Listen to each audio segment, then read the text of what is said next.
Hola hermanos y hermanas, reciban un saludo de parte mía y de mi familia. Deseamos que el Señor esté con ustedes, les esté bendiciendo grandemente y que su paz esté con ustedes en sus corazones.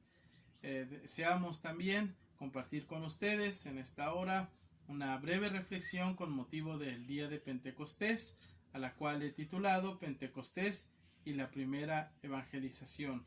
Recordemos que esta fecha es muy importante porque es cuando el Espíritu Santo viene a morar con los creyentes y a habitar en cada uno de ellos. El libro de los Hechos inicia con una breve presentación en la cual su autor, Lucas el Evangelista, presenta esta segunda parte de su obra, que consta de 2 volúmenes.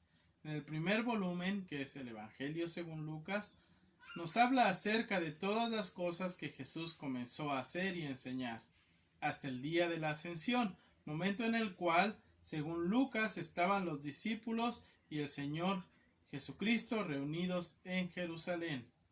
En este segundo volumen, al cual se le conoce como el libro de los Hechos de los Apóstoles, Lucas cuenta la historia de la iglesia naciente y cómo ésta llevó el Evangelio hasta los confines del mundo conocido. Cabe señalar que los apóstoles, aunque son ampliamente mencionados, no son los personajes principales, sino el Señor Jesucristo resucitado y el Espíritu Santo, quien ha de continuar impulsando y acompañando a los creyentes tras la ascensión de Jesús. Y eso es lo que Lucas trata de expresar cuando en su relato de la ascensión plantea un muy interesante diálogo entre Jesús y los discípulos, que a la letra dice: entonces los que se habían reunido le preguntaron diciendo: Señor, ¿restaurarás el reino de Israel en este tiempo? Él les dijo: no les toca a ustedes saber los tiempos o las sazones que el Padre puso en su sola potestad, pero recibirán poder cuando haya venido sobre ustedes el Espíritu Santo, y me serán testigos en Jerusalén, en toda Judea, en Samaria y hasta lo último de la tierra. Y habiendo dicho estas cosas, viéndolo ellos, fue alzado y recibido en una nube que lo ocultó de sus ojos. Hechos capítulo 1 versículos 6 al 9. Lo que notamos en este diálogo es en primer lugar la inquietud en los corazones de los discípulos, los que se habían reunido, según el versículo 6, los cuales como buenos judíos quieren ver cumplida la restauración del reino de Israel de la mano del Mesías. Jesús se limita a decir que no les es concedido a ellos saber el tiempo o los acontecimientos en torno a la restauración del reino de Israel. En vez de eso, recibirán algo mucho mejor: al Espíritu de Dios morando en ellos. Por supuesto, dicho don viene con un gran privilegio y responsabilidad: ser testigos de Jesús en Jerusalén, en toda Judea, en Samaria y hasta lo último de la tierra. Y así, por el obrar del Espíritu en los discípulos, es que ellos fueron impulsados a cumplir con la primera evangelización, tal como Jesús se los había dicho. Es con esta introducción que Lucas prepara al lector para lo que será el cumplimiento de la promesa sobre el advenimiento del Espíritu en el día de Pentecostés. Dicho lo anterior, llegamos al capítulo 2 del libro de los Hechos, donde Lucas comienza diciendo: cuando llegó el día de Pentecostés, estaban todos unánimes juntos. Para Lucas es importante resaltar la dimensión comunitaria del actuar del Espíritu. Al respecto, el teólogo español José Luis Sicre comenta que Lucas describe lo que es el cumplimiento de la profecía anunciada por el profeta Joel, cuando dijo que el Espíritu del Señor vendrá sobre todos los israelitas, sin distinción de género, hijos e hijas, de edad, ancianos y jóvenes, ni clase social, siervos y siervas. Por eso viene sobre todos los presentes, que, como ya ha dicho Lucas un poco antes, eran unas 120 personas, un número simbólico que da como resultado de multiplicar 12 por 10.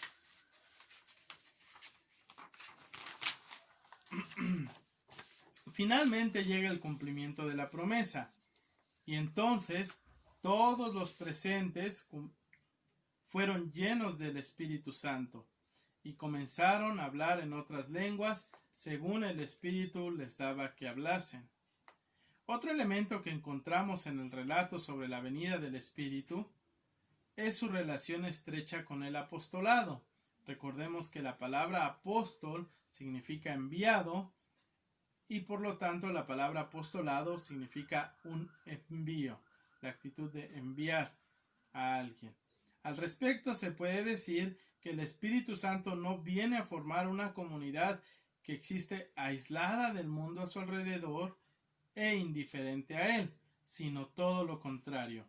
El Espíritu Santo viene a formar una comunidad para lanzarla hacia afuera de sí misma, y es en este punto que la versión de Lucas sobre la venida del Espíritu coincide con la de Juan, cuando dice: entonces Jesús les dijo otra vez: paz a vosotros, como el Padre me envió, así también yo los envío.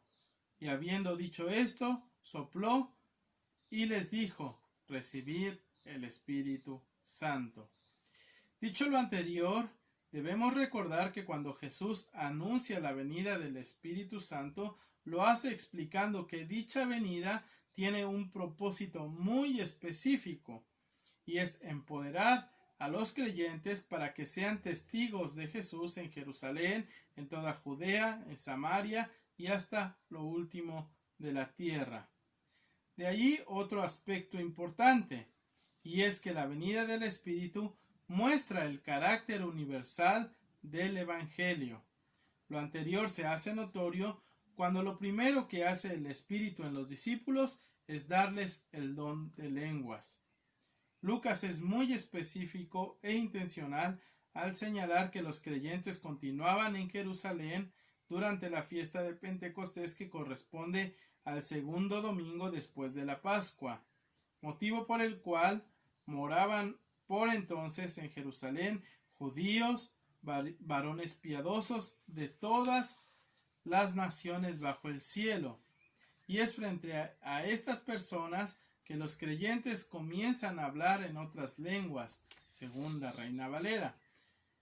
Ante tal acontecimiento, la audiencia, compuesta por partos, medos, elamitas, personas que habitaban en Mesopotamia, en Judea, en Capadocia, en el Ponto, en Asia, en Frigia, en Panfilia, en Egipto y en las regiones de África más allá de Cirene, tanto romanos residentes en Jerusalén, judíos y prosélitos, cretenses y árabes, todos ellos quedaron atónitos al oír a los cristianos hablando las maravillas de Dios en su propio idioma. Con este acontecimiento, Lucas retrata un reto que los misioneros cristianos tuvieron y tienen aún hoy en día que enfrentar al tener que transmitir el Evangelio en lenguas diferentes a la propia, atribuyendo dicha capacidad como un don del Espíritu. En conclusión, podemos decir que es evidente que el don del Espíritu está íntimamente ligado a la misión de la Iglesia, entendida como la proclamación del Evangelio en palabra y obras. Así lo muestra tanto el relato de Pentecostés como los sucesos posteriores narrados en el libro de los Hechos.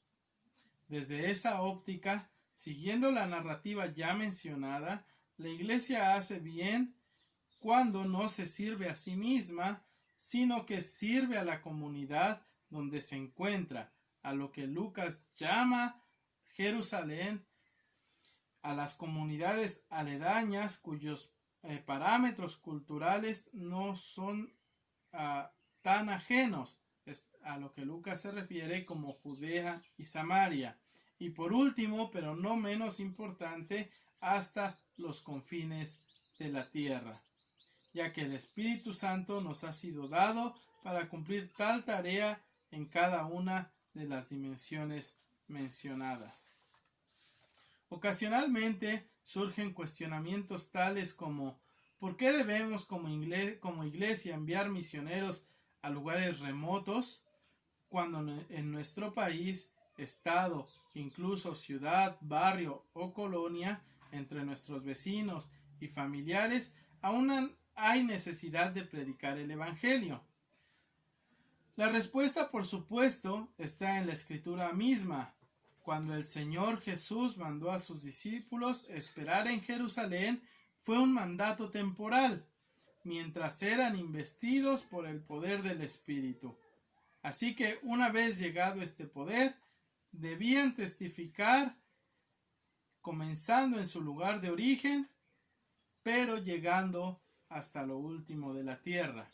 No encontramos, por lo tanto, en el relato de Lucas una indicación temporal que indique cómo deben ir cumpliendo con la misión, ni un orden jerárquico que indique que debemos priorizar un área geográfica específica sobre la otra, mucho menos omitir alguna de ellas.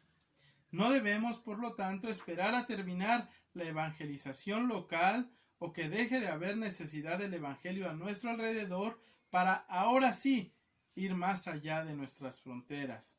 Si los primeros cristianos hubieran entendido así la misión, entonces el Evangelio jamás habría salido de Jerusalén y mucho menos hubiera llegado a México de la mano de misioneros extranjeros.